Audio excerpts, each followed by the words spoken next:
Elle criait seulement, le pop-corn sucré le plus délicieux de la ville. Mais son sourire a fait s'arrêter une voiture au beau milieu de la rue. Il avait 83 prétendantes au mariage. Et il a choisi la vendeuse de pop-corn.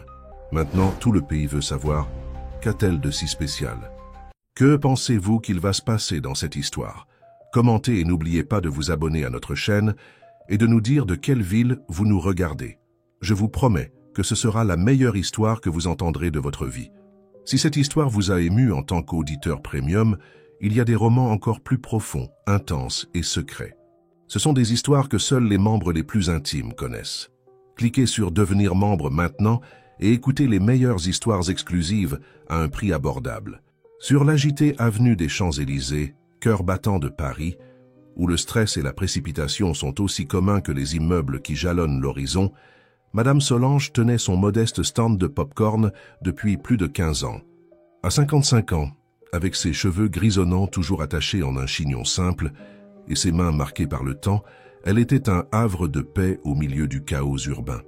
Connue pour son sourire accueillant et ses paroles encourageantes, Solange transformait la simple vente de pop-corn en un acte de connexion humaine. « Bonjour, mon petit !»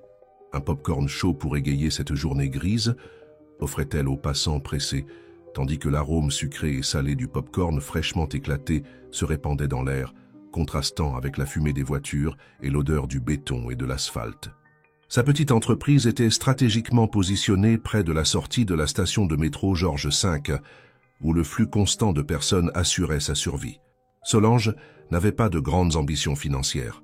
Après que son mari, Marcel, ait subi un grave accident qui l'avait laissé partiellement paralysée, elle avait assumé le rôle de pourvoyeuse de la famille, conciliant les soins à son compagnon et le soutien du foyer. « Un pop-corn sucré, s'il vous plaît », demanda une voix profonde qui tira Solange de ses pensées.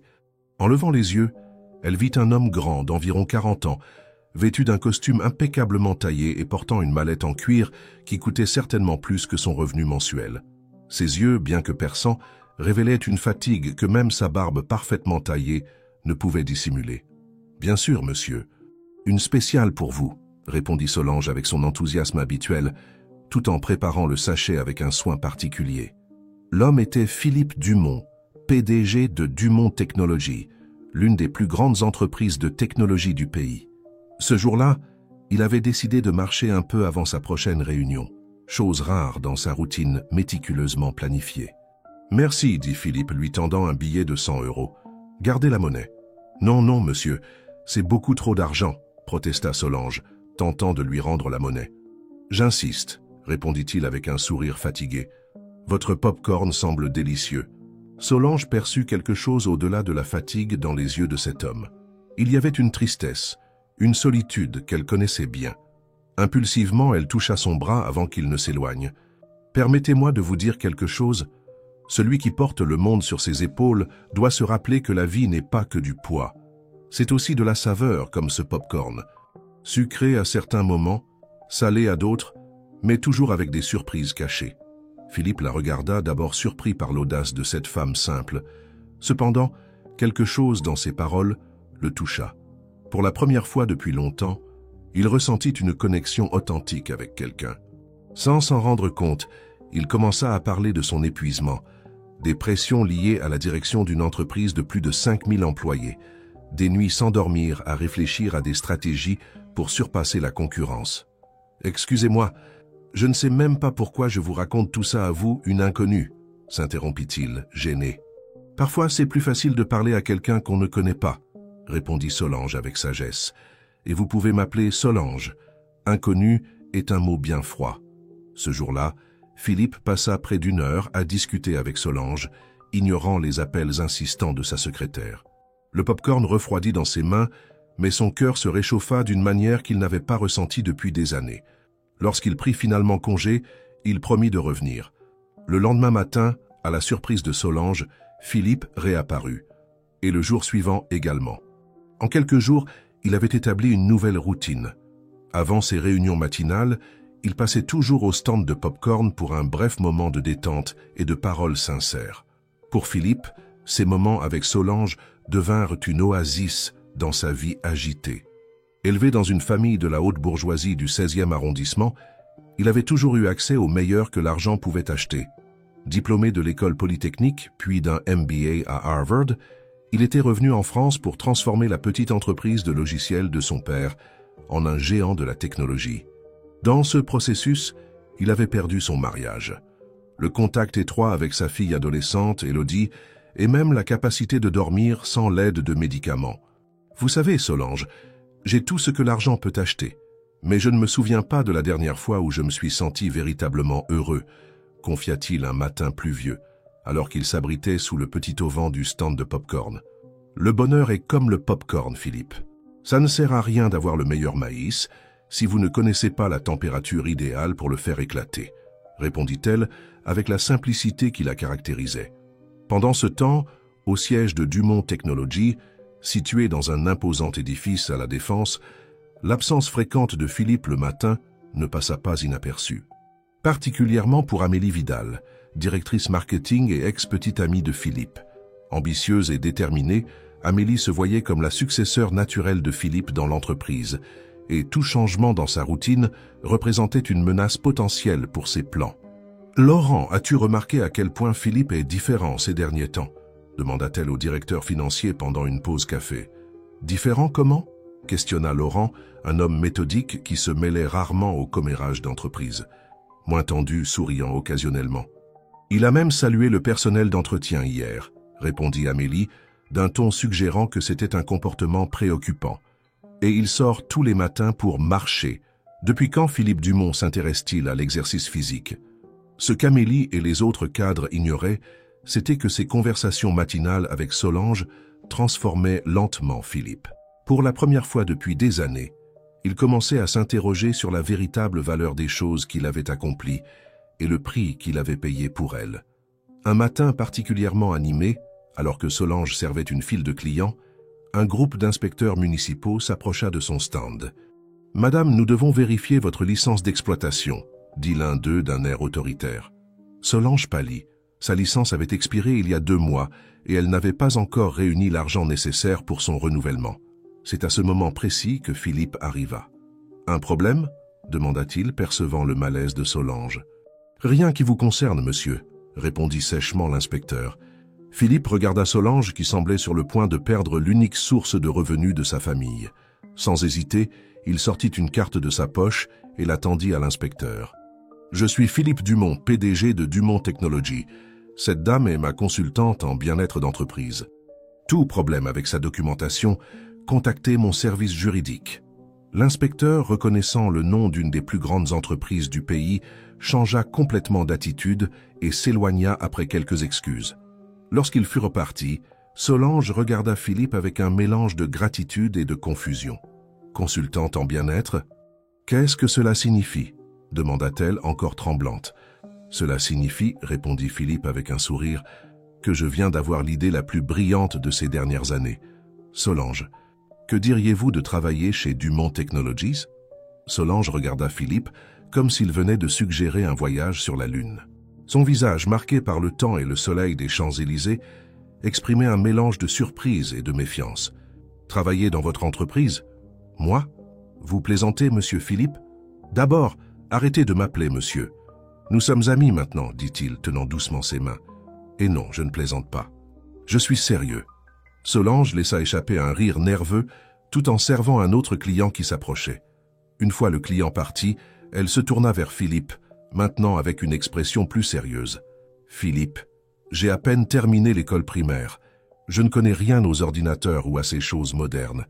Que ferais-je dans une entreprise de technologie ? C'est exactement pour cela que j'ai besoin de vous, répondit-il avec conviction. Mon entreprise est remplie de génies de la technologie avec des diplômes accrochés au mur. Mais elle manque de quelque chose de bien plus précieux, la sagesse humaine. Vous avez une capacité incroyable à vous connecter avec les gens, à comprendre ce qui compte vraiment. C'est de cela dont Dumont Technologies a besoin. » Dans les jours qui suivirent, Philippe expliqua mieux son idée. Il voulait créer un programme de bien-être en entreprise pour combattre le niveau élevé de stress et d'épuisement professionnel parmi ses employés. Solange serait la consultante principale, travaillant directement avec le département des ressources humaines pour développer des initiatives qui favoriseraient un environnement de travail plus humain et équilibré. Mais, et Marcel, Je ne peux pas le laisser seul toute la journée, argumenta Solange, préoccupée par son mari. Nous pouvons engager une aide-soignante professionnelle pour rester avec lui pendant que vous travaillez, suggéra Philippe. Et que faisons-nous de votre stand de pop-corn? Solange caressa le vieux stand avec affection. Ceci fait partie de moi, Philippe. Je ne peux pas imaginer l'abandonner. Et qui a parlé d'abandonner? J'ai une meilleure idée. Une semaine plus tard, Solange se tenait devant l'imposant édifice de Dumont Technologies, un gratte-ciel de verre et d'acier qui reflétait le ciel de Paris. Elle portait un simple chemisier en coton bleu et un pantalon habillé qu'elle avait acheté spécialement pour l'occasion. Elle se sentait déplacée et peu sûre d'elle, comme un poisson hors de l'eau. « Bienvenue chez Dumont Technologies », dit Philippe, l'accueillant personnellement dans le hall. « Prête pour votre premier jour? Honnêtement, je suis terrifiée, avoua-t-elle avec un sourire nerveux. Philippe la guida à travers le bâtiment, montrant les différents départements. Les employés regardaient avec curiosité cette femme simple qui accompagnait le PDG, chuchotant entre eux. Au 20e étage, Philippe ouvrit les portes pour une surprise qui laissa Solange sans voix. Là, dans un espace rénové qui était auparavant une salle de réunion peu utilisée, se trouvait son stand de pop-corn, complètement restauré et modernisé, mais conservant son essence originale. Autour, des tables colorées, des poufs confortables, et une petite bibliothèque créait une ambiance accueillante et détendue. « Voici notre nouvel espace bien-être », annonça Philippe avec fierté. « Et vous êtes l'âme de cet endroit. » Des larmes silencieuses coulèrent sur le visage de Solange. « Je ne sais pas quoi dire. C'est merveilleux. Dites simplement que vous allez aider à transformer cette entreprise, » répondit-il, ému par sa réaction. La nouvelle de l'embauche de Solange et de la création de l'espace bien-être se répandit rapidement dans les couloirs de Dumont Technologies. Pour de nombreux employés, notamment les plus jeunes, l'initiative fut accueillie avec enthousiasme. Pour d'autres, principalement dans la haute direction, la décision de Philippe semblait au minimum excentrique. Une vendeuse de pop-corn comme consultante en bien-être, c'est une sorte de plaisanterie? Questionna Amélie lors d'une réunion du conseil d'administration. Philippe, avec tout le respect que je vous dois, vous risquez la crédibilité de l'entreprise avec cette expérience. Ce n'est pas une expérience, Amélie, répondit Philippe calmement. C'est un changement de paradigme. Nos taux de rotation du personnel sont alarmants. Nous perdons des talents au profit de concurrents plus petits parce que nous ne parvenons pas à créer un environnement où les gens veulent rester. Et vous pensez que le pop-corn va résoudre cela? Provoqua-t-elle. Non, Amélie. Je crois que l'humanité va résoudre cela. La tension entre les deux était palpable. Laurent, le directeur financier, tenta d'apaiser l'atmosphère. Écoutez, ça ne coûte rien d'essayer. Si ça ne fonctionne pas, nous pourrons revoir la stratégie. Merci Laurent, dit Philippe, mais je suis sûr que ça va fonctionner. D'ailleurs, je veux vous présenter officiellement Solange. Elle devrait arriver. Lorsque Solange entra dans la salle de réunion, le silence fut absolu. Vêtue simplement mais avec dignité, elle portait un plateau avec plusieurs sachets de pop-corn artisanal. « Bonjour à tous », salua-t-elle avec son sourire authentique. « J'ai apporté une petite attention pour notre première réunion. » Ce geste simple brisa partiellement la glace. Certains directeurs sourirent et acceptèrent le pop-corn de bon cœur, tandis que d'autres, comme Amélie, observaient avec dédain. Après les présentations, Philippe demanda à Solange de partager quelques-unes de ses idées pour le programme de bien-être. « Eh bien, je ne suis pas experte en grandes entreprises comme celle-ci, » commença-t-elle avec humilité, « mais je connais un peu les gens. Et les gens ont besoin de se sentir vus, entendus et valorisés, peu importe s'ils vendent du pop-corn dans la rue ou créent ces programmes informatiques compliqués. » Sa sincérité impressionna certains des présents. Solange continua à expliquer ses idées. Créer des espaces de convivialité à chaque étage, mettre en place des pauses courtes pendant la journée pour que les employés puissent se reposer et socialiser, organiser des déjeuners communautaires mensuels où différents départements pourraient mieux se connaître. Et plus important, conclut-elle, créer un canal direct où n'importe quel employé peut partager ses préoccupations sans crainte de représailles. Souvent, les problèmes grandissent parce que les gens n'ont personne à qui parler. Amélie ne put contenir un sourire sarcastique. « Très joli, Madame Solange, mais nous parlons d'une entreprise milliardaire, pas d'une association de quartier. Nos employés sont des professionnels hautement qualifiés qui ont besoin d'incitations réelles, comme des primes et des plans de carrière, pas de discours motivants et de pop-corn. Peut-être ont-ils besoin des deux, répondit Solange, sans se laisser intimider. L'argent achète le confort, pas le bonheur. J'ai vu beaucoup de gens riches pleurer devant mon stand de pop-corn. Le commentaire suscita des rires discrets et laissa Amélie visiblement irritée. Philippe intervint avant que la situation ne s'échauffe. Je pense que nous avons beaucoup à apprendre les uns des autres. Solange apporte une perspective unique qui peut compléter nos stratégies conventionnelles. Donnons une chance à ces idées. Après la réunion, Sophie Moreau, la jeune directrice des ressources humaines, s'approcha de Solange. « J'ai beaucoup aimé vos idées », dit-elle avec enthousiasme. « En fait, nous essayons de mettre en œuvre des initiatives similaires depuis des mois, mais nous n'avons pas obtenu le soutien de la direction. Avec vous ici, cela pourrait changer. Merci, ma petite. Ce sera bon d'avoir une alliée. » Sophie devint la première amie de Solange dans l'entreprise. À 32 ans, elle était la plus jeune directrice et faisait face à une résistance constante de la part de collègues plus conservateurs, en particulier d'Amélie, qui la voyait comme une menace. Ensemble, Solange et Sophie commencèrent à développer le programme de bien-être, combinant l'expérience technique de Sophie avec l'intuition humaine de Solange.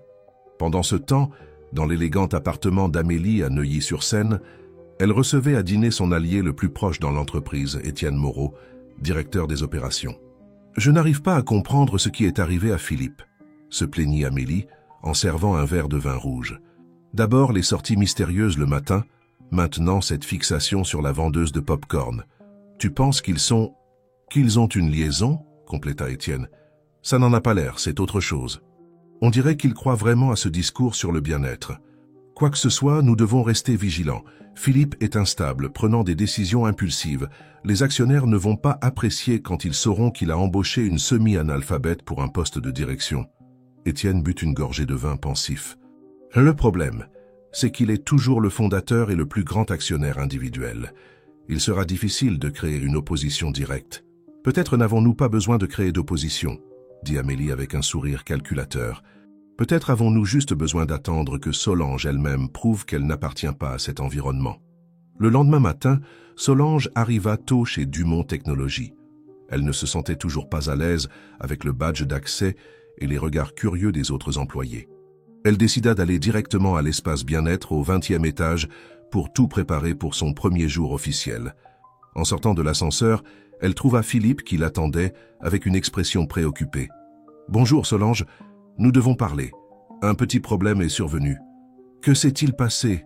demanda-t-elle, sentant une oppression dans sa poitrine. « Amélie a envoyé un email à tout le conseil d'administration remettant en question votre embauche.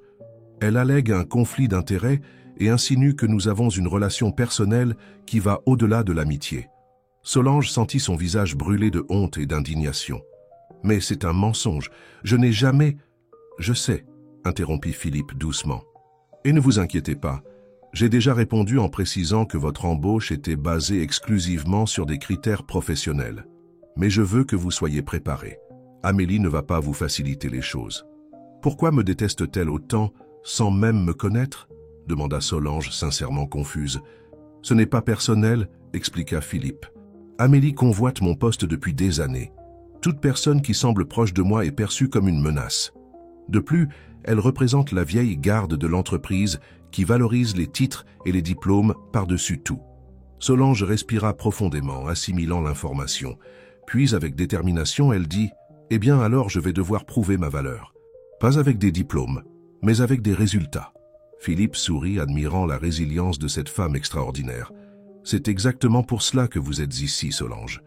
Pour nous rappeler ce qui compte vraiment. » À ce moment, alors qu'ils observaient ensemble le lever du soleil à travers les fenêtres panoramiques du 20e étage, ni Solange ni Philippe n'imaginaient les turbulences qu'ils affronteraient dans les mois à venir, ni comment leur vie s'entremêlerait de manière qu'aucun d'eux ne pouvait prévoir.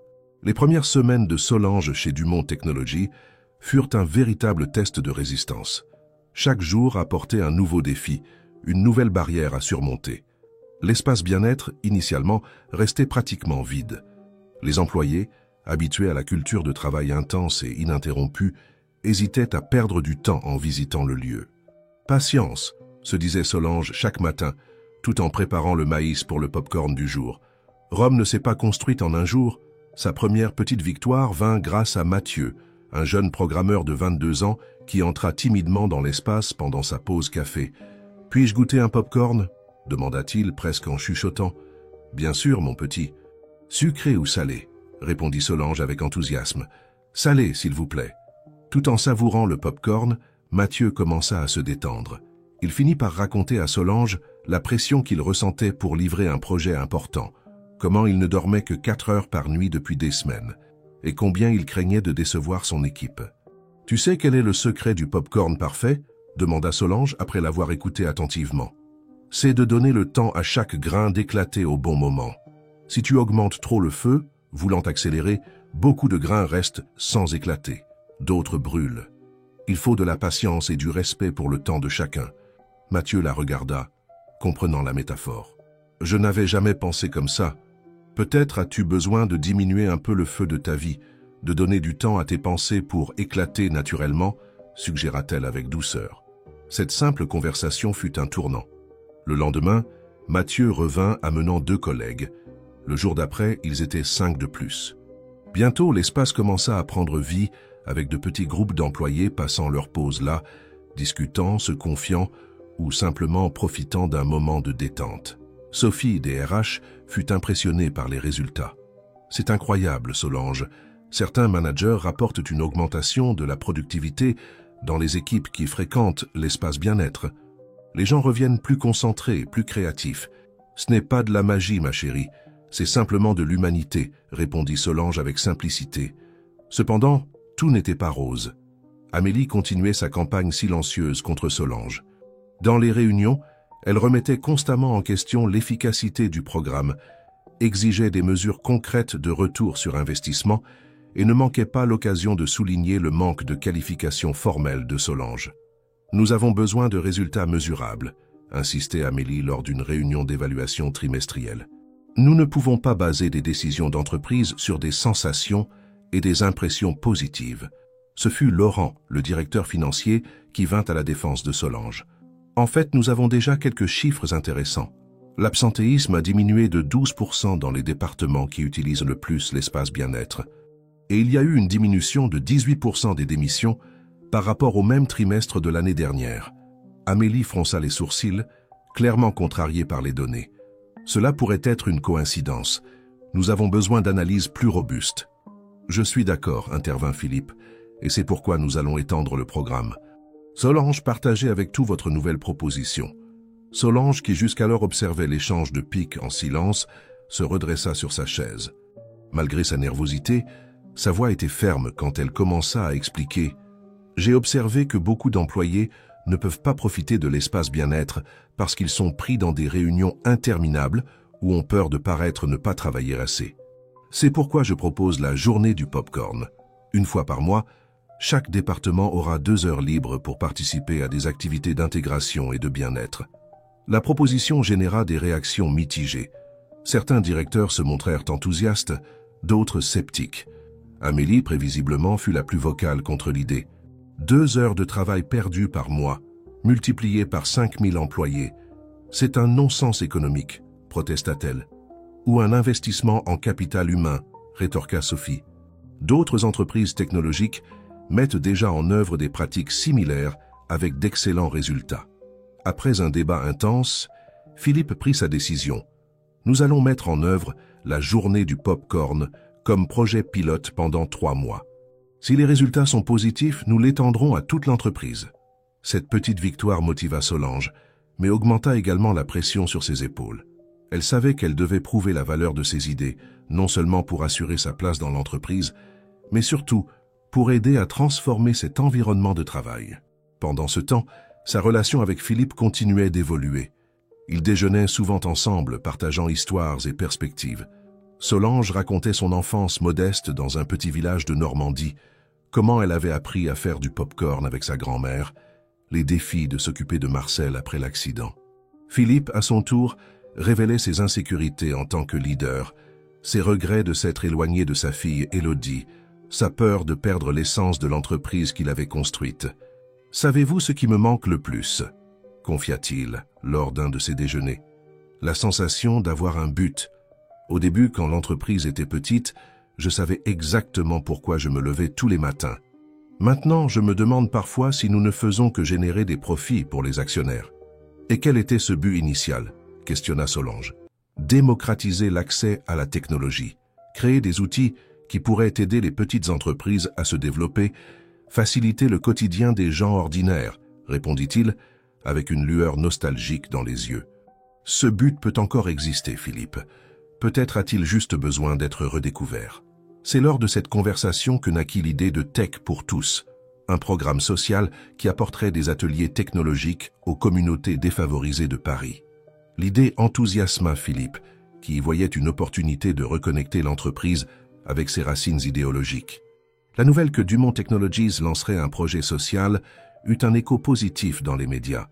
Journaux et portails d'information saluèrent l'initiative, soulignant le changement d'attitude de l'entreprise, auparavant connue uniquement pour ses produits innovants et maintenant également associée à la responsabilité sociale.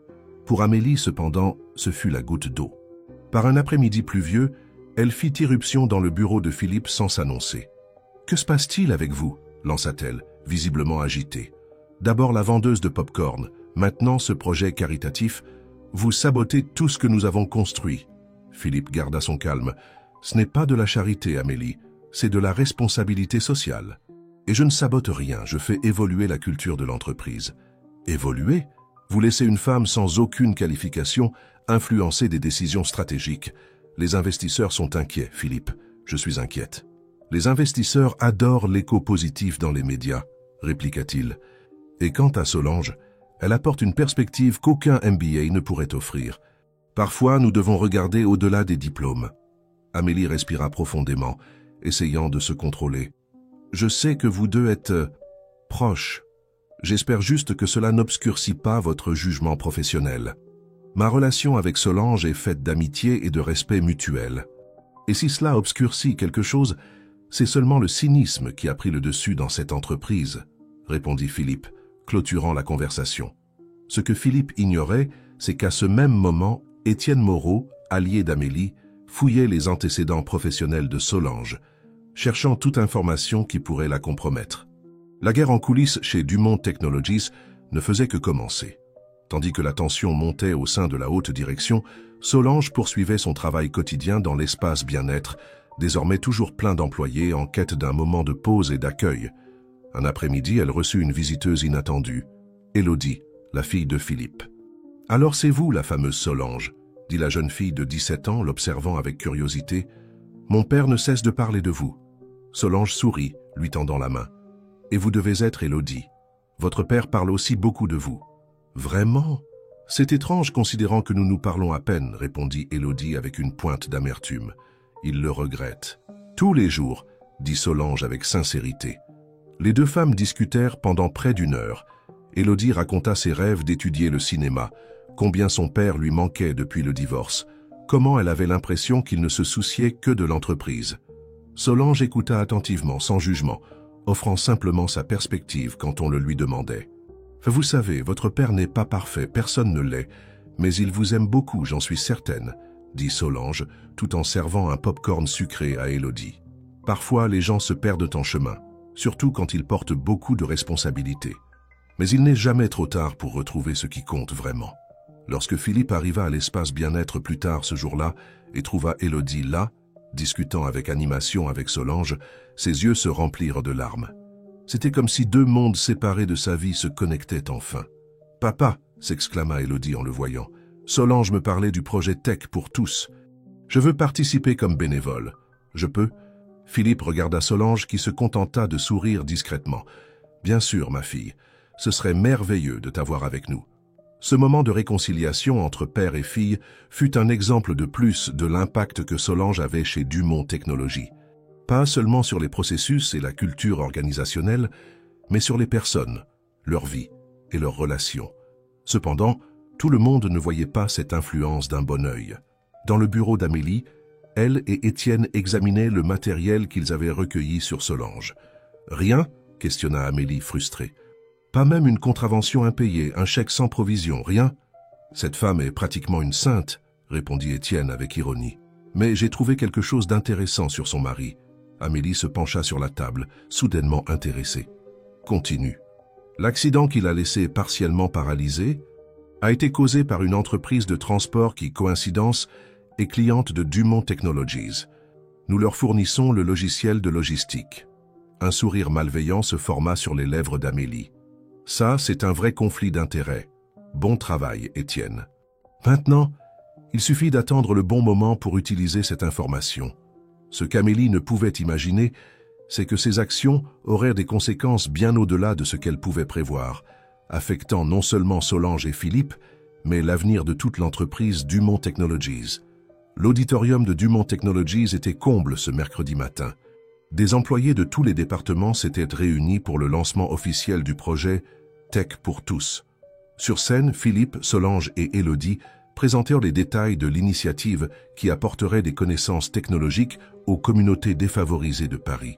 Il ne s'agit pas seulement d'enseigner la programmation, expliquait Philippe avec enthousiasme. Il s'agit d'autonomiser les gens grâce à la technologie, de montrer que le monde numérique peut être une porte d'entrée vers de nouvelles opportunités. Solange, vêtue d'un chemisier en soie bleu turquoise, cadeau d'Élodie, observait avec fierté comment Philippe s'était reconnecté à son but initial. Il semblait plus jeune, plus énergique, comme si un poids avait été retiré de ses épaules. « Notre première action sera dans le quartier de Belleville », poursuivit-il. « Nous transformerons un ancien entrepôt en centre technologique communautaire avec des ordinateurs, une connexion Internet haut débit et des enseignants bénévoles de notre propre équipe. » L'audience applaudit avec enthousiasme. Même certains des directeurs les plus sceptiques semblaient touchés par l'initiative. Tous, sauf Amélie, qui assistait à la présentation les bras croisés et une expression impénétrable. Après l'événement, alors que les employés retournaient à leur poste, Sophie s'approcha de Solange avec une étreinte chaleureuse. « Vous avez réussi, Solange. Il y a 3 mois, personne ici ne parlait d'impact social ou de bien-être. Maintenant, regardez ça, dit-elle, pointant vers les groupes animés qui discutaient de la façon dont ils pourraient contribuer au projet. « Ce n'était pas que moi, répondit Solange avec humilité. Vous aviez déjà ces graines en vous. Vous aviez juste besoin d'un peu d'eau et de lumière pour germer. De l'eau, de la lumière et une bonne dose de pop-corn, plaisanta Sophie. Les 2 femmes rirent, mais le moment de détente fut interrompu quand Amélie s'approcha, accompagnée d'Étienne. « Présentation impressionnante, dit Amélie avec un sourire qui n'atteignait pas ses yeux. Vraiment émouvant de voir comment Dumont Technologies se transforme en ONG. Ce n'est pas une ONG, Amélie, répondit Sophie, essayant de garder son calme. C'est une entreprise socialement responsable. Concept différent. Bien sûr, acquiesça Amélie, avec une fausse cordialité. J'espère seulement que nos actionnaires partageront cet enthousiasme quand ils verront l'impact sur le bilan trimestriel. Avant que Sophie ne puisse répondre, Solange intervint. Vous savez, Amélie, parfois le retour le plus précieux n'apparaît pas dans les bilans financiers. Il apparaît dans les yeux des personnes que nous aidons, dans la culture que nous construisons, dans l'héritage que nous laissons. Regardant directement Solange, qui maintenait une expression impassible, Amélie continua « Poétique, vraiment poétique. Dommage que nous ne puissions pas payer les salaires avec de la poésie et de bons sentiments. » Sur ce, elle se retourna et sortit, suivie par Étienne. « Ne la laissez pas vous affecter, » dit Sophie, remarquant l'expression préoccupée de Solange. Amélie a toujours été comme ça. Avant votre arrivée, elle critiquait aussi constamment mes initiatives RH. Mais Solange sentait qu'il y avait quelque chose de plus dans cette hostilité. Ce n'était pas seulement de la résistance au changement ou la protection du statu quo. C'était quelque chose de personnel, de viscéral. Pendant ce temps, dans le bureau de Philippe, il recevait un appel important. « Monsieur Dumont ?»« Ici Richard Gaillard de Transport Horizon », dit la voix à l'autre bout de la ligne. Transport Horizon était l'une des plus grandes entreprises de logistique de France et un client important de Dumont Technologies depuis des années. « Richard, ça fait longtemps. Comment puis-je vous aider ?» répondit Philippe cordialement. « Eh bien, c'est à propos de cette nouvelle employée que vous avez embauchée, Solange Lambert. Nous avons reçu une information selon laquelle elle est l'épouse de Marcel Lambert, l'homme impliqué dans cet accident avec l'un de nos camions il y a 5 ans. » Philippe sentit son sang se glacer. Solange n'avait jamais mentionné que l'accident de Marcel impliquait un client de l'entreprise. « Oui, et alors? Je ne veux pas paraître paranoïaque, mais notre service juridique s'inquiète de possibles conflits d'intérêts. Le procès judiciaire s'est terminé par un accord, mais techniquement, elle a maintenant accès à des informations sensibles sur notre entreprise via les systèmes que vous fournissez.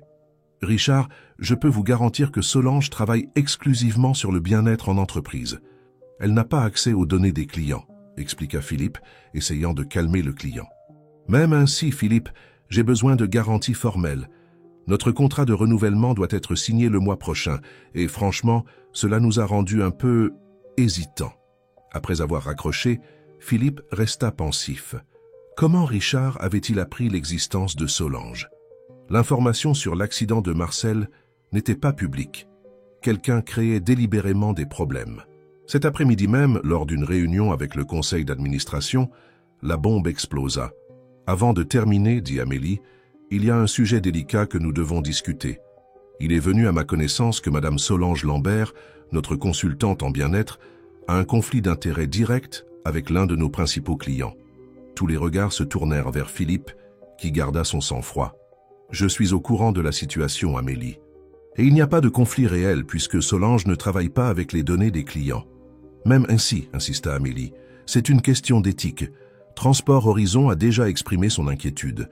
Il représente 15% de notre revenu annuel. Cela vaut-il la peine de risquer pour une employée?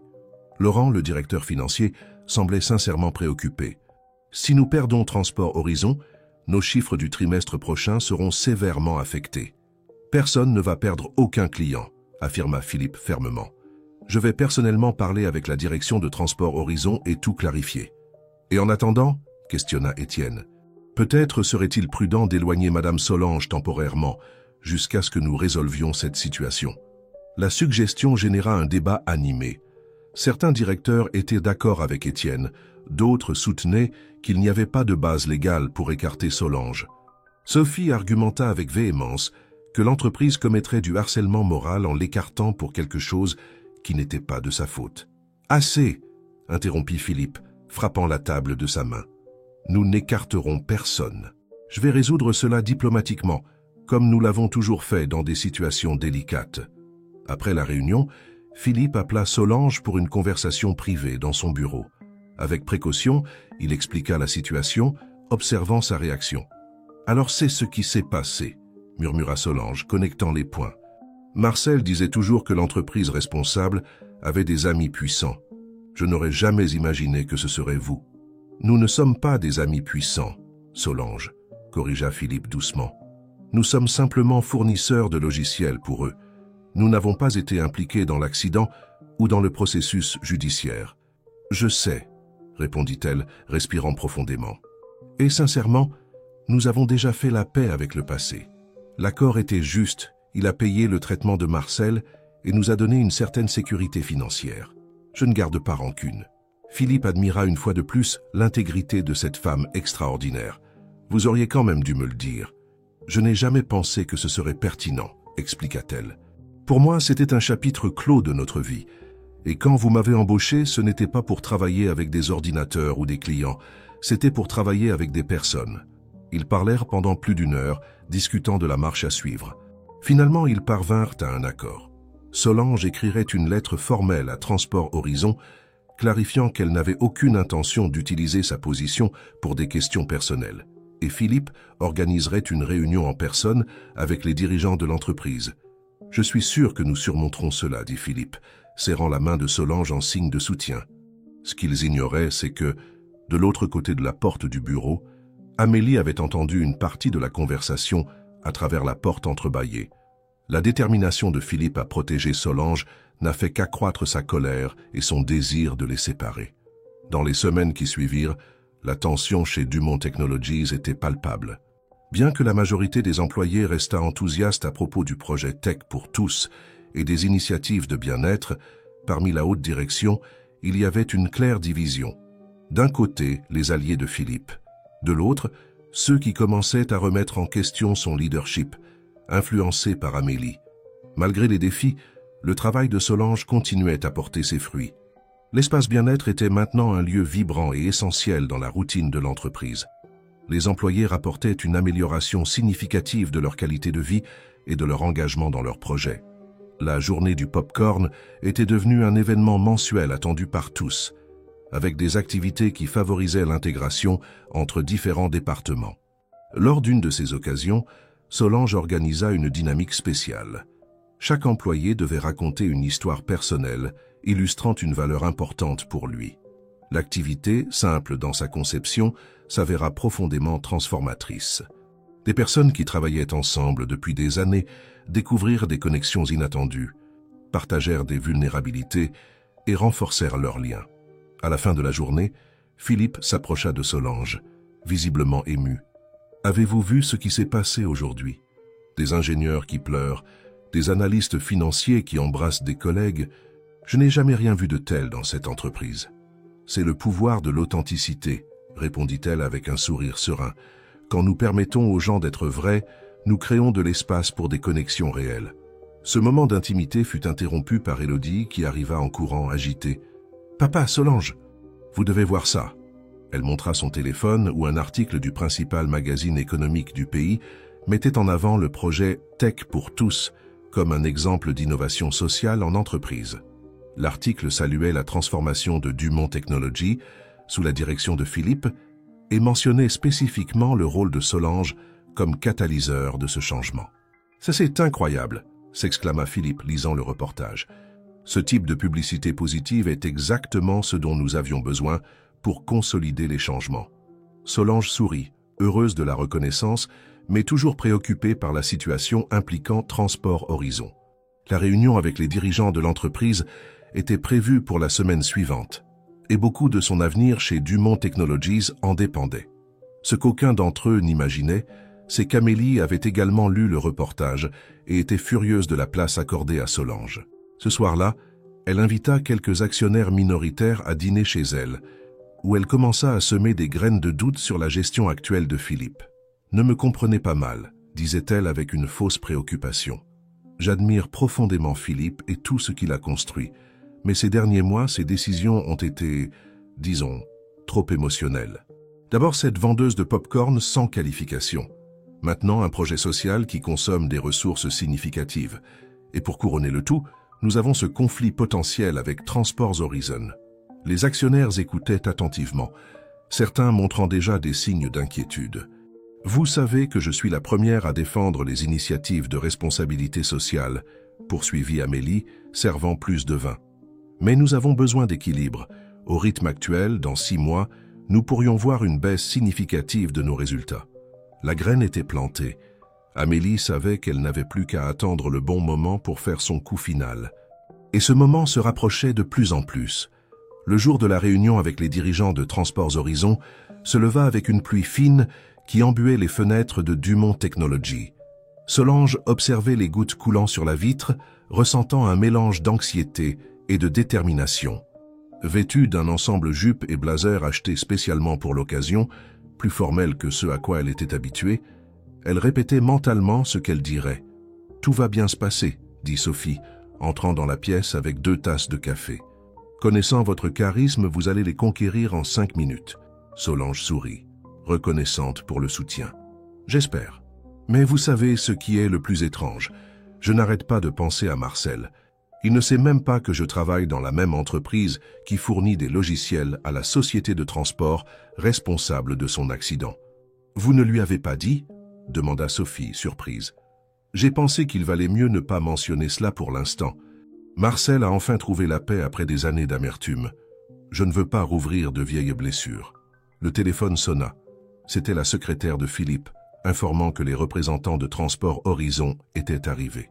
Dans la salle de réunion principale, Richard Gaillard, PDG de la société de transport, et son directeur juridique, Paul Mercier, étaient déjà installés.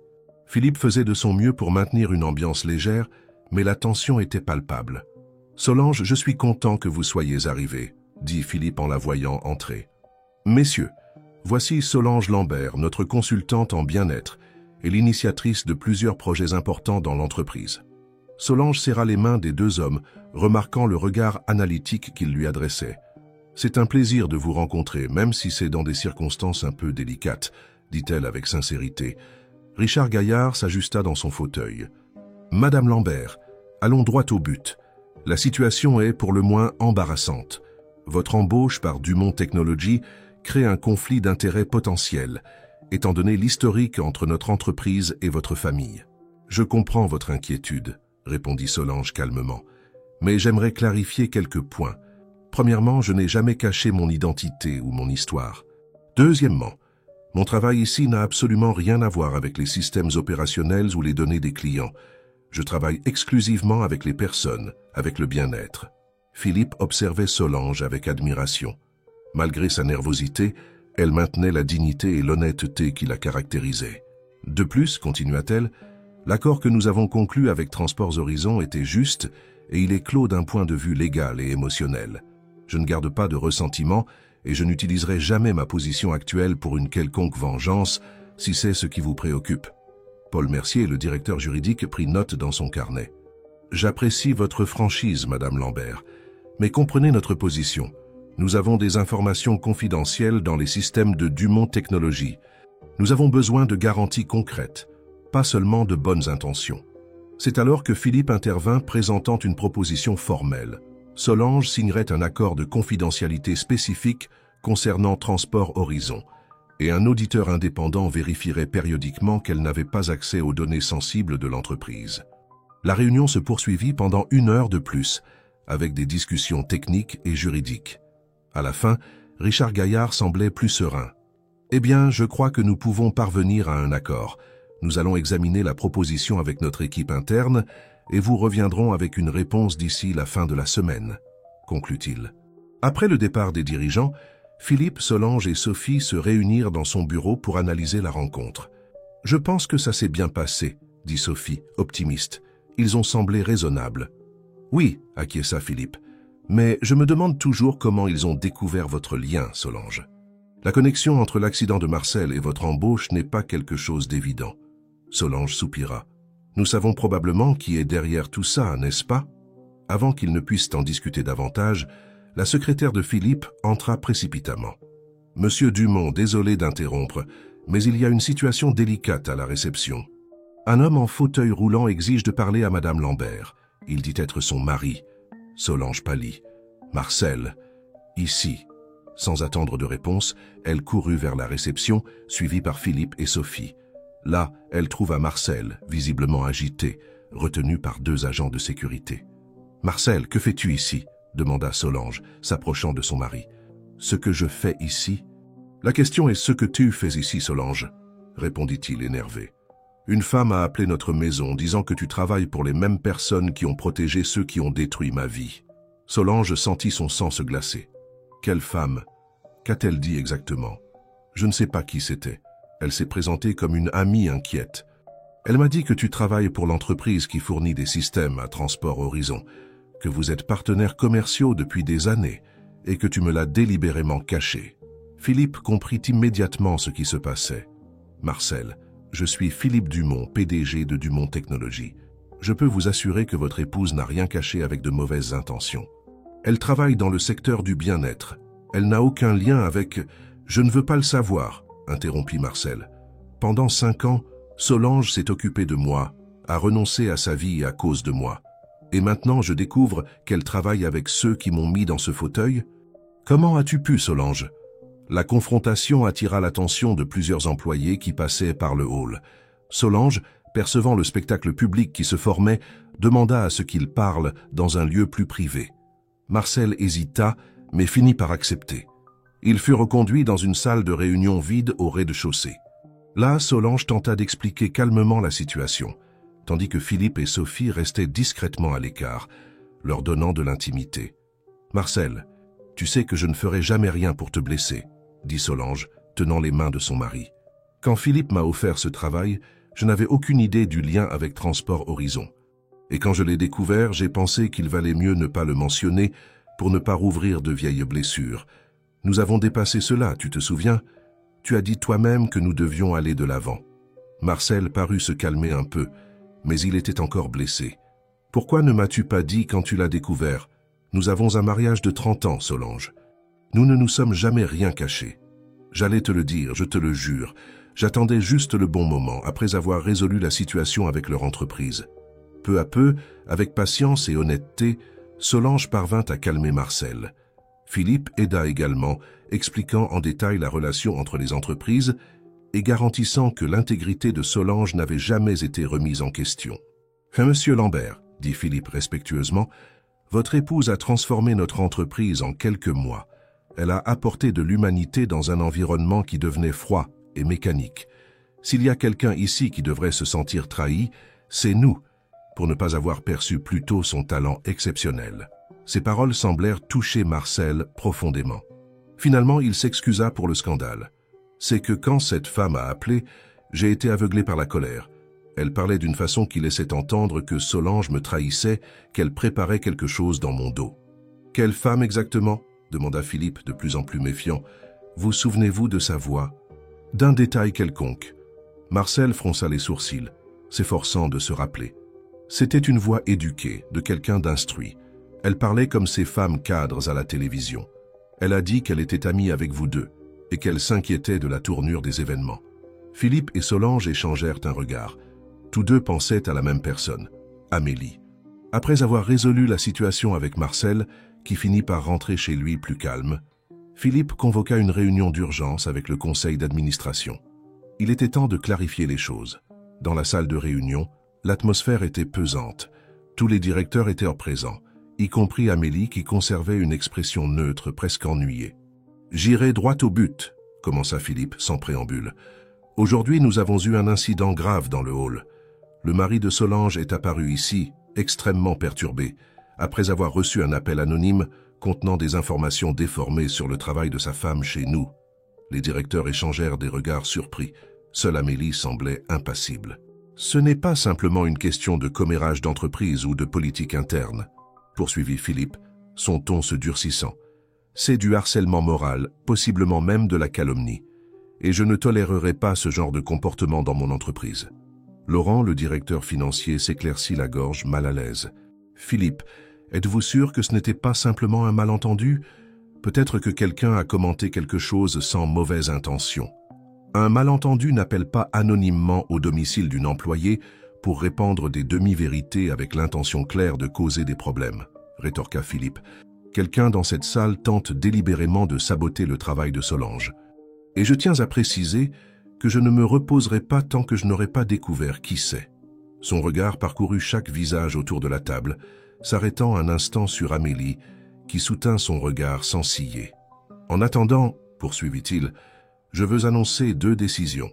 Première, le projet Tech pour tous vient de recevoir l'approbation pour une expansion nationale. Deuxième, Solange Lambert est promue directrice de la culture et du bien-être, avec un siège permanent à ce conseil. » La réaction fut immédiate. Certains directeurs applaudirent, d'autres semblèrent choqués. Amélie ne parvint pas à dissimuler son indignation. « C'est absurde !» protesta-t-elle, se levant. « Nous promouvons quelqu'un sans qualification formelle à un poste de direction, simplement parce qu'elle a subi un petit embarras. Quel genre de gestion est cela? Le genre de gestion qui valorise les résultats concrets au-dessus des diplômes encadrés, Amélie, » répondit fermement Philippe. « Les chiffres ne mentent pas. Depuis que Solange est arrivée, nos indices de rétention des talents se sont améliorés de 27%. L'absentéisme a chuté de 32%. Et la productivité a augmenté dans des secteurs clés, sans mentionner la publicité positive que Tech pour tous a générée. Cela se traduit par une valeur réelle pour les actionnaires. » Amélie regarda autour d'elle, cherchant du soutien, mais trouva peu d'alliés. Même Étienne semblait hésitant à la défendre ouvertement. « Ce n'est pas fini, Philippe, » dit-elle finalement, rassemblant ses documents. « Le conseil des actionnaires aura le dernier mot sur cette restructuration. » Sur ces mots, elle quitta la salle, laissant derrière elle un lourd silence. Sophie fut la première à briser le silence. « Bon, je crois que maintenant nous savons qui a appelé Marcel. »« Probablement, » acquiesça Philippe. « Mais le prouver sera difficile. Amélie est trop intelligente pour laisser des traces. » La réunion se poursuivit avec des discussions sur les prochaines étapes du projet social et sur la nouvelle position de Solange. À la fin, quand tout le monde était déjà parti, Philippe trouva Solange seule dans la salle, contemplant la vue de la ville par la fenêtre. « Vous allez bien ?» demanda-t-il, s'approchant. « Confuse », répondit-elle honnêtement. « Directrice ? Philippe, je ne sais pas si je suis prête pour cela. Il y a 3 mois, je vendais du pop-corn sur le trottoir. » Il sourit, touchant doucement son épaule. « Et vous étiez la meilleure vendeuse de pop-corn que Paris ait jamais vue. Maintenant, vous serez la meilleure directrice que Dumont Technologies ait jamais eue. » Leurs regards se croisèrent, et pendant un moment, Quelque chose au-delà de l'amitié et du respect professionnel sembla fleurir entre eux. Solange sentit son cœur s'accélérer. « Philippe, Mais avant qu'elle ne puisse compléter sa phrase, son téléphone sonna. C'était Élodie, l'informant qu'elle attendait à l'accueil pour aller dîner, comme ils l'avaient convenu. « Désolé, je dois y aller, dit-il, semblant sincèrement déçu. Mais nous continuons cette conversation demain, promis. » Solange acquiesça, le regardant partir. Seule à nouveau, elle se remit à contempler la ville, maintenant couverte par les lumières du début de soirée. Sa vie avait radicalement changé en quelques mois, et elle savait que les changements ne faisaient que commencer. Ce qu'elle ignorait, c'est qu'à ce moment précis, Amélie Vidal envoyait un email confidentiel à plusieurs membres du conseil d'actionnaires avec un plan détaillé pour convoquer une assemblée extraordinaire et remettre en question le leadership de Philippe Dumont. Le centre communautaire de Belleville était méconnaissable. Ce qui était auparavant un entrepôt abandonné s'était transformé en un espace moderne et accueillant, avec des dizaines d'ordinateurs neufs, des tables colorées et des murs décorés de graffitis inspirants créés par des artistes locaux. C'était le jour de l'inauguration officielle du premier centre du projet Tech pour tous, et l'endroit était bondé. Solange se promenait parmi les invités, avec un plateau de pop-corn artisanal, vêtue d'un chemisier coloré qui contrastait avec les costumes et tailleurs des cadres présents. Même en occupant désormais le poste de directrice de la culture et du bien-être, elle tenait à conserver son essence. Et essayez celui-ci, c'est une recette spéciale au caramel et à la cannelle, offrit-elle à une dame âgée de la communauté qui sourit avec gratitude. Ces dernières semaines, Solange s'était consacrée intensément au projet, coordonnant les rénovations, sélectionnant les instructeurs bénévoles et développant le programme des cours qui seraient offerts gratuitement. Programmation de base, design graphique, marketing digital et entrepreneuriat technologique. « Votre popcorn reste le meilleur de Paris », dit Philippe, s'approchant par derrière et la surprenant. Solange se retourna souriante. « Certaines choses ne changent jamais, n'est-ce pas ?» Philippe était particulièrement élégant ce jour-là, avec un costume bleu marine qui mettait en valeur ses yeux. Ces dernières semaines, sa relation avec Solange avait évolué vers quelque chose de plus profond que l'amitié, bien qu'aucun des deux n'ait mis en mots ce qu'il ressentait. « Solange, je dois vous dire quelque chose, » dit-il, la guidant vers un coin plus tranquille. « J'ai reçu une notification officielle ce matin. Amélie a réussi à convoquer une assemblée extraordinaire des actionnaires pour la semaine prochaine. Le point principal à l'ordre du jour est de remettre en question mon leadership et les récents changements dans l'entreprise. » Solange sentit une oppression dans sa poitrine. Elle n'abandonne pas, n'est-ce pas? Que pouvons-nous faire? J'y travaille. Laurent et Sophie préparent des rapports détaillés, montrant l'impact positif de nos initiatives. Mais nous devons nous préparer à une bataille difficile. Avant qu'ils ne puissent continuer leur conversation, ils furent interrompus par Élodie, qui s'approcha rayonnante. La fille de Philippe, qui venait d'avoir 18 ans, était totalement impliquée dans le projet, dirigeant une équipe de jeunes bénévoles. « Papa, Solange, venez voir, les journalistes de la télévision sont arrivés et veulent vous interviewer tous les deux ensemble. » L'événement reçut une large couverture médiatique. La présence d'un PDG de l'une des plus grandes entreprises technologiques du pays, inaugurant un centre communautaire dans une zone défavorisée, était une nouvelle marquante. Pendant l'interview, Philippe parla de l'importance de la démocratisation de l'accès à la technologie, tandis que Solange s'émut en racontant comment le projet représentait la réalisation d'un vieux rêve. « La technologie ne peut pas être le privilège de quelques-uns, » dit-elle aux caméras. « Chaque jeune qui apprend à programmer ici gagne non seulement une compétence technique, mais aussi la chance de rêver plus grand. » La journaliste, touchée par la sincérité de Solange, posa une question inattendue. « Est-il vrai que vous étiez vendeuse de pop-corn avant de devenir directrice chez Dumont Technologies? Comment s'est passée cette transition ?» Philippe se tendit, craignant que la question ne la mette mal à l'aise, mais Solange répondit avec naturel et fierté. « Oui, je vendais du pop-corn sur les Champs-Élysées depuis plus de 15 ans. Et vous savez quoi? J'ai appris plus sur les gens sur ce trottoir que beaucoup n'apprennent en année d'université. J'ai appris la résilience quand il pleuvait et que personne ne s'arrêtait à mon stand. J'ai appris l'empathie quand un cadre stressé se confiait à moi en attendant que son pop-corn éclate. Et surtout, j'ai appris que chaque personne, peu importe son origine ou sa condition, a de la valeur et du potentiel. » La réponse fit forte impression. non seulement sur la journaliste, mais sur tous les présents. À la fin de l'interview, plusieurs cadres invités s'approchèrent de Solange pour la féliciter, impressionnés par son authenticité et son charisme. L'un d'eux était Charles Mercier, PDG d'un important réseau hospitalier et membre influent du conseil d'administration de Dumont Technologies. « Madame Lambert, votre histoire est inspirante, » dit-il, serrant la main de Solange. « Je confesse que lorsque j'ai appris votre embauche, j'étais sceptique. Mais après ce que j'ai vu aujourd'hui et ce que j'ai entendu sur les transformations dans l'entreprise, je suis convaincu que Philippe a pris la bonne décision. » Ce soutien inattendu donna une idée à Philippe. Discrètement, il commença à discuter avec d'autres actionnaires présents, présentant Solange et soulignant son impact positif sur l'entreprise. C'était une stratégie risquée, mais elle pourrait être cruciale pour l'assemblée qui approchait. Pendant ce temps, de l'autre côté de la ville, dans l'élégant appartement d'Amélie à Neuilly-sur-Seine, elle réunissait ses alliés pour finaliser les détails du plan contre Philippe. « Le dossier est prêt », informa Étienne, lui remettant un dossier. « J'ai compilé toutes les dépenses liées au projet social, l'embauche de Solange et les changements structurels.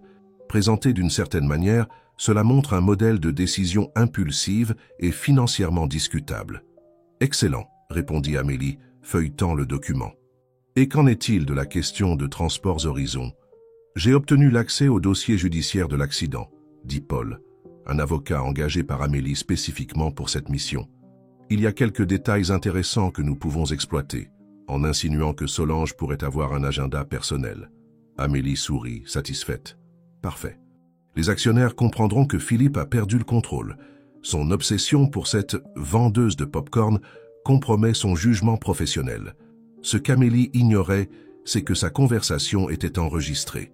Marie, son assistante personnelle depuis des années, gardait secrètement un enregistreur allumé dans son sac. Fatiguée des méthodes contraires à l'éthique de sa patronne, Marie avait décidé qu'il était temps de prendre position. Le lendemain matin, les retombées de l'inauguration du centre communautaire dominaient les actualités et les réseaux sociaux. L'image de Philippe et Solange, coupant ensemble le ruban d'inauguration, ornait la une de plusieurs journaux, accompagnée de manchettes positives sur l'initiative. Chez Dumont Technologies, l'ambiance était à la célébration, mais aussi à l'appréhension face à l'assemblée qui approchait. Solange, désormais officiellement installée dans son nouveau bureau de directrice, recevait constamment des messages de soutien d'employés de tout niveau.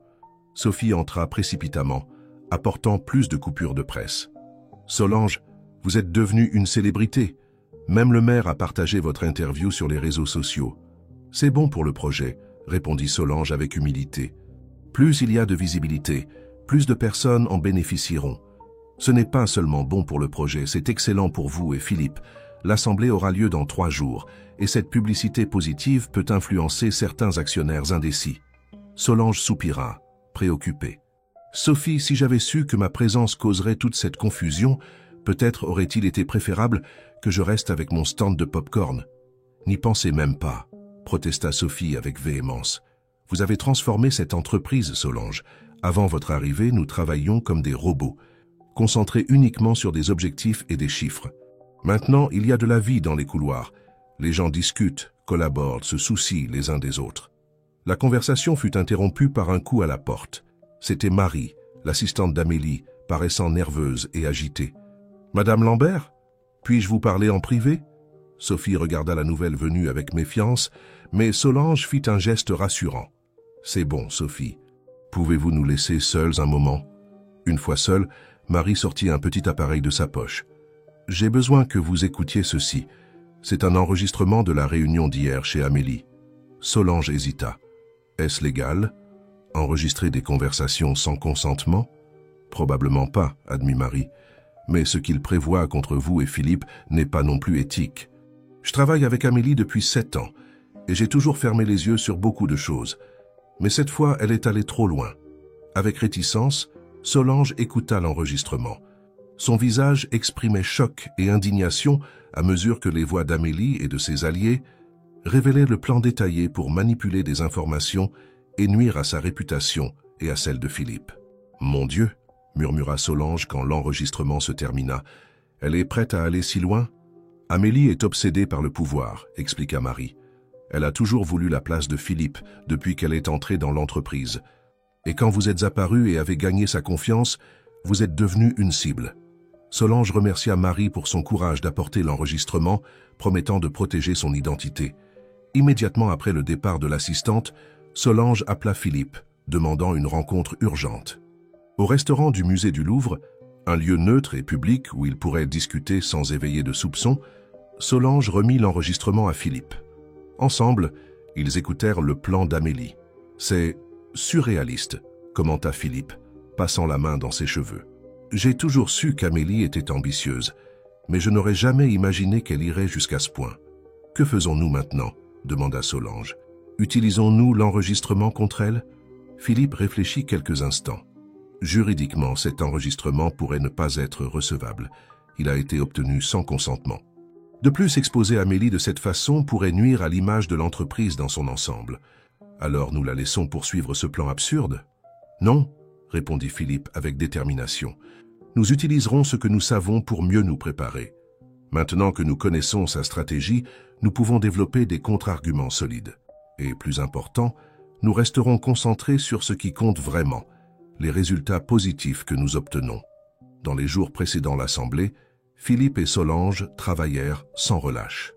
Ils préparèrent des présentations détaillées sur l'impact des nouvelles initiatives, recueillirent des témoignages d'employés et de clients satisfaits et rassemblèrent des données financières démontrant que, loin de nuire à l'entreprise, les changements généraient de la valeur à long terme.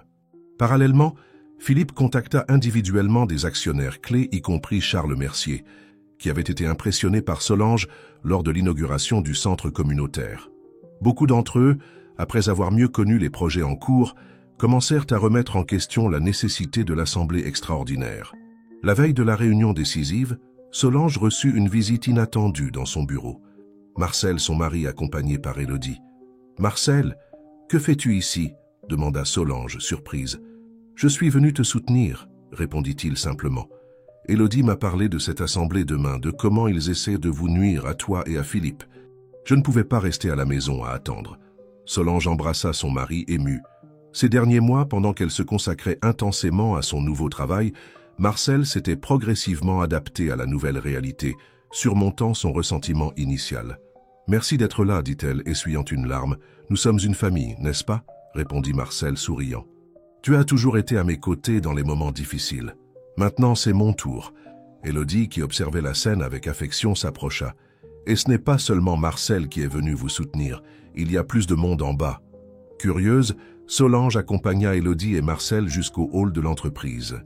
Là, à sa grande surprise, elle trouva des dizaines de personnes réunies, jeunes et personnes âgées de la communauté de Belleville, certains de ses anciens clients des Champs-Élysées et plusieurs employés de Dumont Technologies. « Qu'est-ce que c'est ?» demanda-t-elle émue. « Une manifestation de soutien, expliqua Élodie. Nous avons fait un appel sur les réseaux sociaux. Toutes ces personnes ont voulu venir personnellement montrer à quel point vous êtes importante pour elles. » Parmi la foule, Solange reconnut Mathieu, le jeune programmeur qui fut l'un des premiers à fréquenter l'espace bien-être. Madame Françoise, une dame qui vendait de l'artisanat près de son ancien stand de pop-corn, et même Richard Gaillard, le PDG de Transport Horizon. Philippe, qui avait été alerté par Sophie sur la manifestation, rejoignit Solange.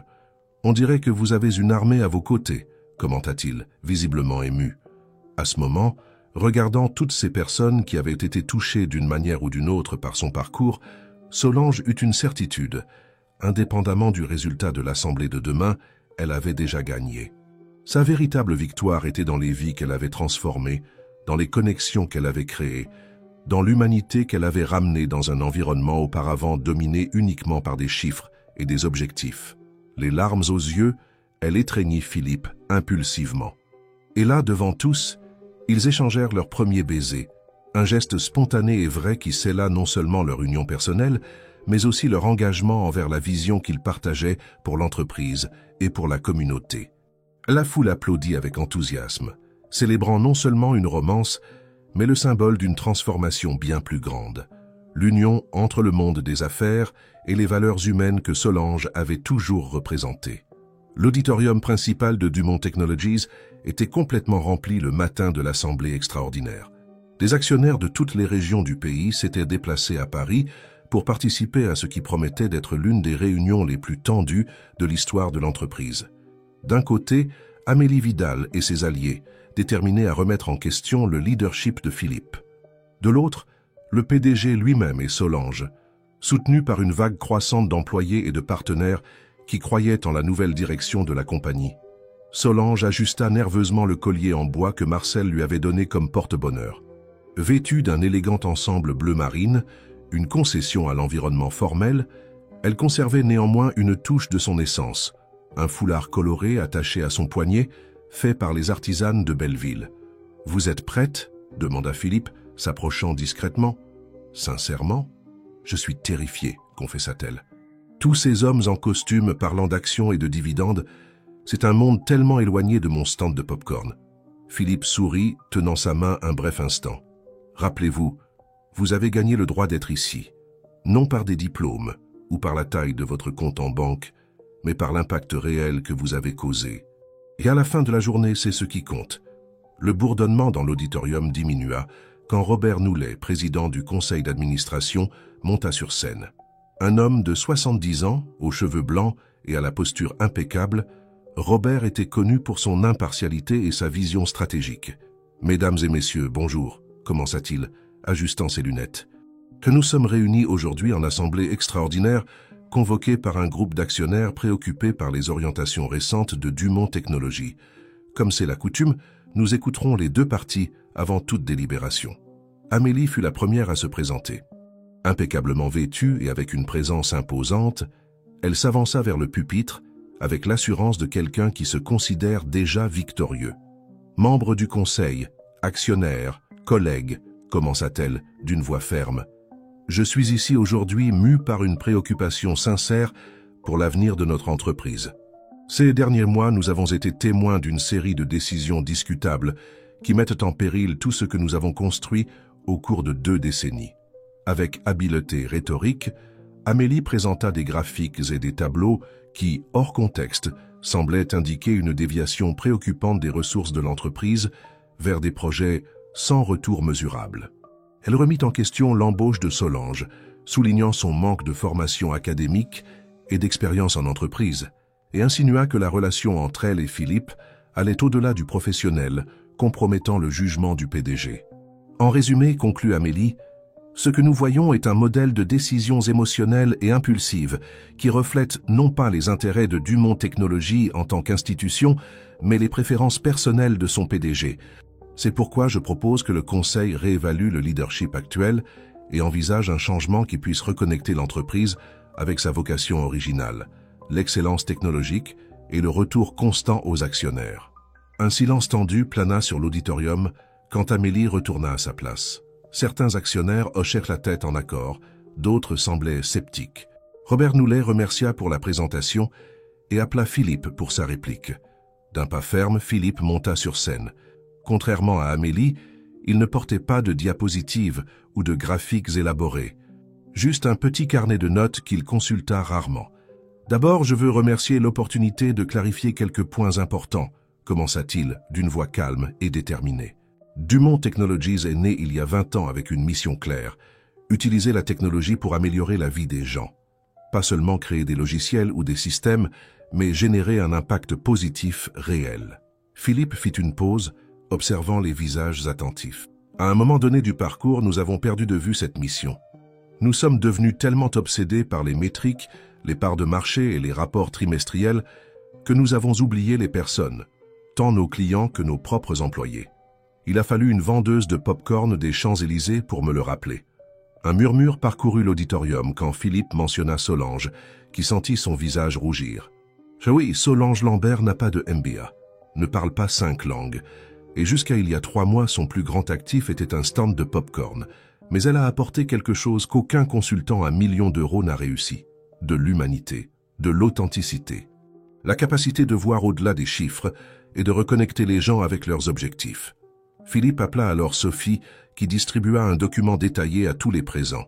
Ce rapport, élaboré par un audit indépendant, montre l'impact réel des changements mis en œuvre ces derniers mois. Réduction de 32% du turnover des employés, augmentation de 18% de la productivité dans des domaines clés, croissance de 25% de la satisfaction client. Ce ne sont pas des décisions émotionnelles, ce sont des résultats concrets qui se traduisent par une valeur durable. La stratégie de Philippe était claire. Au lieu de répondre directement aux accusations d'Amélie, il réorientait la conversation vers ce qui comptait vraiment, l'impact positif des changements dans l'entreprise.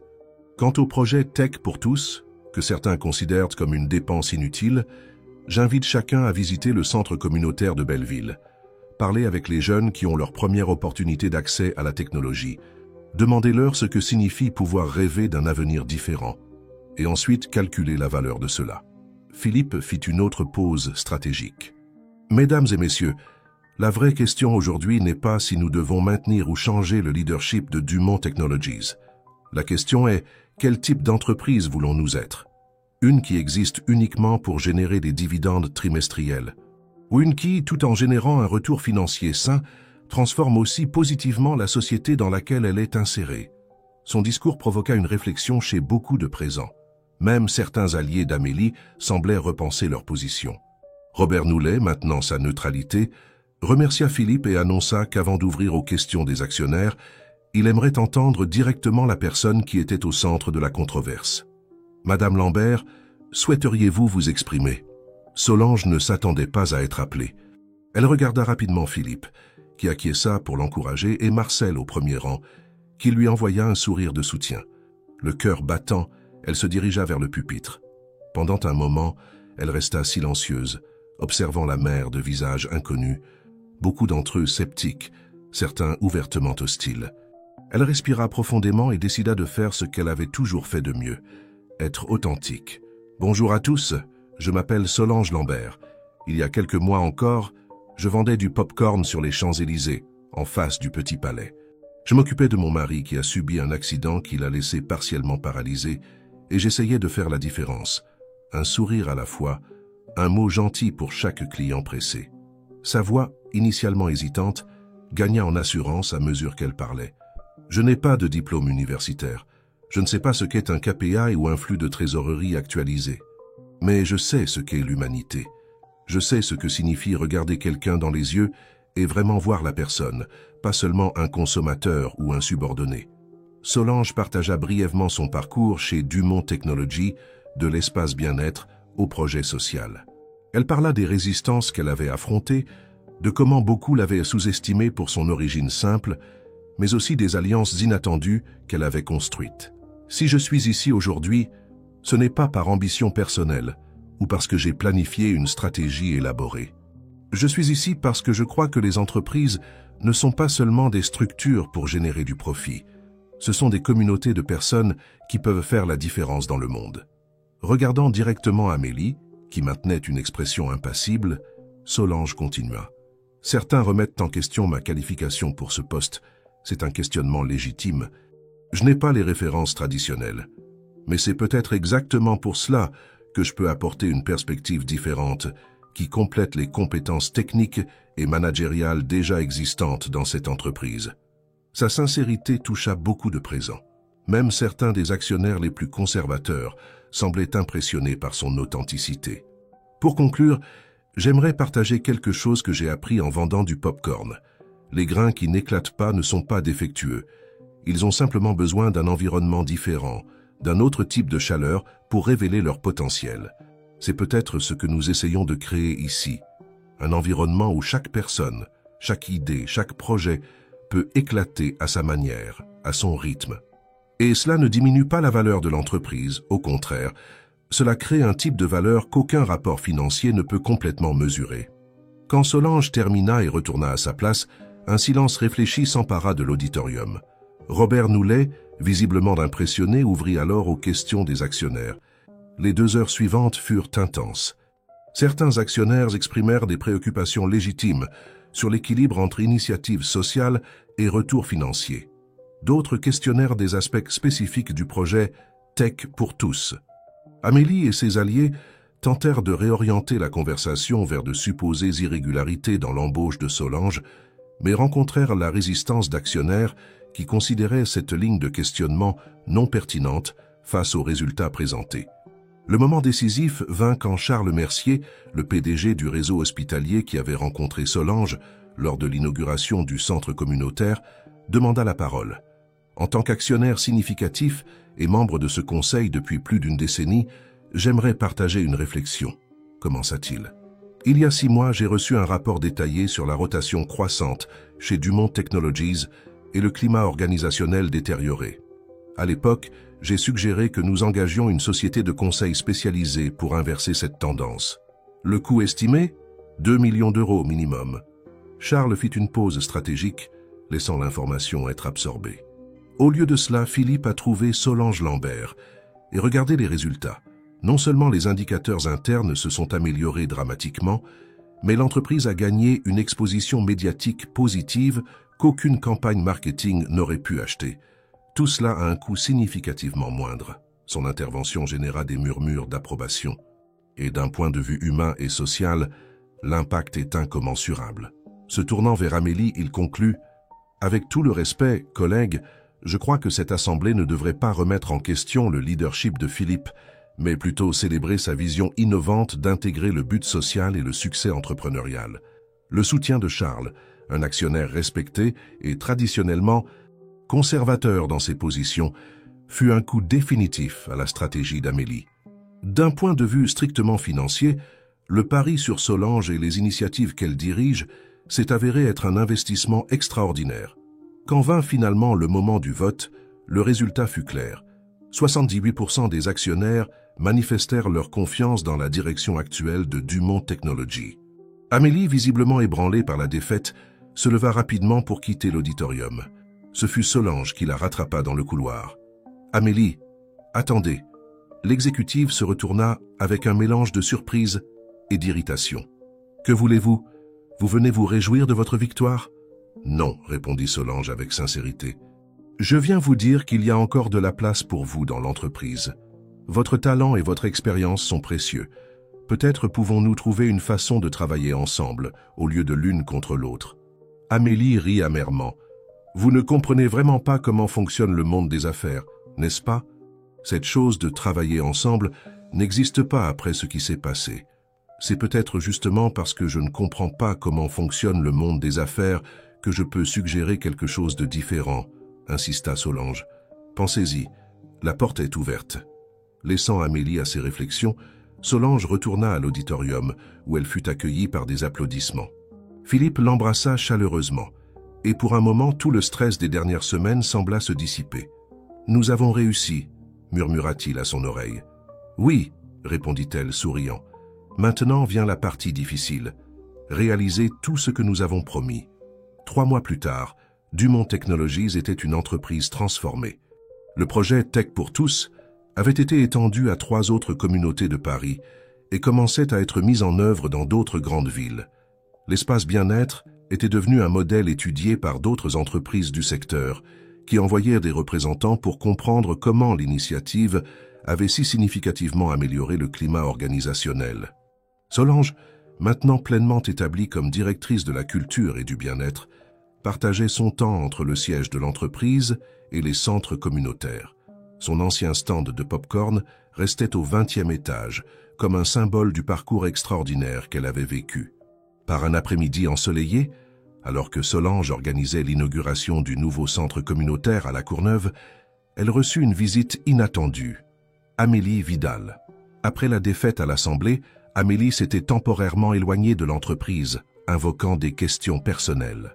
Beaucoup s'attendaient à ce qu'elle démissionne simplement, mais à la surprise générale, elle revint après 1 mois, demandant une réévaluation de son rôle dans la compagnie. « Solange », salua formellement Amélie, « j'ai appris que vous seriez ici aujourd'hui. Puis-je vous dire un mot ?» Les 2 femmes marchèrent dans l'espace presque terminé où de jeunes bénévoles peignaient des murs et installèrent des ordinateurs. « C'est impressionnant ce que vous avez réussi à accomplir en si peu de temps », commenta Amélie, d'un ton qui mêlait admiration et une pointe de ressentiment. « Je n'ai rien fait seul », répondit Solange. « Chaque personne dans cette entreprise, y compris vous, a un rôle à jouer. » Amélie sourit légèrement. « Vous pensez toujours qu'il y a de la place pour moi après tout ce que j'ai fait ? Je crois que les gens peuvent changer, Amélie. J'ai changé. Philippe a changé. L'entreprise entière est en train de changer. Pourquoi seriez-vous différente? Cette conversation marqua le début d'un partenariat improbable. Amélie, avec son expérience et sa vision stratégique, et Solange, avec son empathie et sa capacité à connecter les gens, devinrent un duo puissant. Ensemble, elles développèrent un programme qui intégrait la responsabilité sociale au cœur de métier de Dumont Technologies, créant des solutions technologiques spécifiques pour des défis sociaux. Quant à Philippe et Solange, leur relation s'épanouit au-delà de l'environnement professionnel. Un dimanche d'automne, sous les arbres du jardin du Luxembourg, ils officialisèrent leur engagement lors d'une cérémonie intime, avec la présence uniquement de la famille et d'amis proches. Marcel, dans son fauteuil roulant, fut celui qui conduisit Solange jusqu'à Philippe, symbolisant sa bénédiction pour cet amour inattendu. Le petit stand de pop-corn qui décorait le lieu de la cérémonie était un rappel constant de comment des histoires extraordinaires peuvent commencer dans les endroits les plus simples, et de comment un geste de gentillesse, un sachet de pop-corn offert à un inconnu, peut déclencher une transformation qui va bien au-delà de deux vies individuelles. Un an après la tumultueuse assemblée d'actionnaires, Dumont Technologies fut reconnue comme l'une des entreprises les plus innovantes de France, non seulement pour ses produits technologiques, mais principalement pour son modèle d'affaires qui intégrait succès commercial et impact social positif. Dans une interview pour un important magazine économique, on demanda à Solange quel était le secret de son parcours extraordinaire. « Il n'y a pas de secret », répondit-elle avec simplicité, « juste le courage d'être authentique et la disposition à voir le potentiel chez les gens, même quand ils ne le reconnaissent pas encore en eux-mêmes. Au final, c'est comme faire du pop-corn. Avec la bonne chaleur et l'environnement adéquat, chaque grain peut se transformer en quelque chose de plus grand et plus beau que sa forme originale. Et ainsi, du trottoir des Champs-Élysées au couloir du pouvoir des affaires, le parcours de Solange Lambert devint une inspiration pour beaucoup, un rappel que la vraie valeur d'une personne ne réside pas dans ses titres ou possessions, mais dans sa capacité à toucher des vies et à faire la différence, un sourire, un mot gentil, un sachet de pop-corn à la fois.